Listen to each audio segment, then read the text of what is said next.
I don't have anything written down. I'm taking Dad's cue and sharing 3 memories of him with you. The first actually happened just in an area right behind us. I was 7 years old.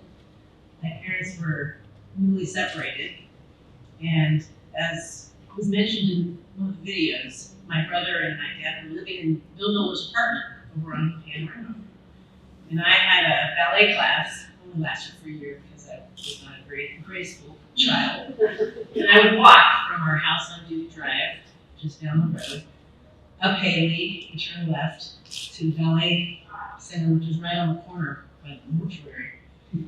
But one day I decided to be naughty, and I didn't end up there. I stopped in front of Bill Miller's apartment, knocked on the door, and my dad answered.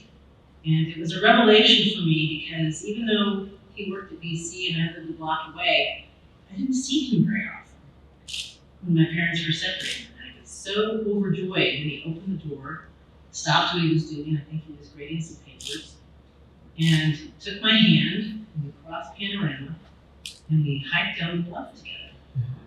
And I was wearing my ballet tights, my ballet shoes, and they got full of foxtails, which everyone who's hiked that bluff knows what that's all about. So we spent the second half pulling dozens of them out of my socks. That was just one of my most special memories of him, that special time we had together. Another memory I thought I would share with you was a little bit of a love affair we had around the year 2000. Before my husband and I had adopted 3 kids, and after he had gotten divorced from Mercy, he did a lot to bring us together. I love her very much. He and I began stealing time with each other in strange places.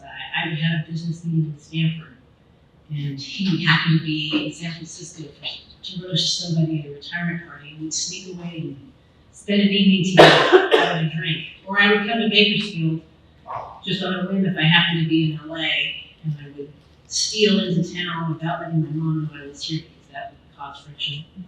And it was a strange, happy time for us. It was the first time in my whole life that he devoted all of his attention to me, and I just relished it.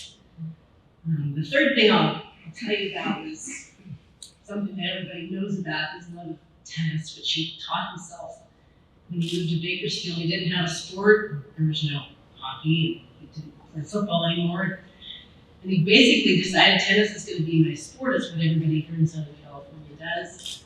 And then he taught me on courts that I don't think exist anymore in that back parking lot off University. Hot concrete courts. They're just awful. He was a patient teacher, as anyone who's taken tennis lessons with an 8-year-old knows what it's like when we scream, please hit the ball lower and softer, which is impossible. But he did that for me. And then he moved on to the racket club, and I would get to sit and watch him and Don Stansberry and Jim Whitehouse and Greg Goodwin play. And I fell in love with the sport. We watched Borg and Connors and McEnroe together over the years. And it wasn't just the playing of tennis, which is an amazing sport, but the talking about it and the stories.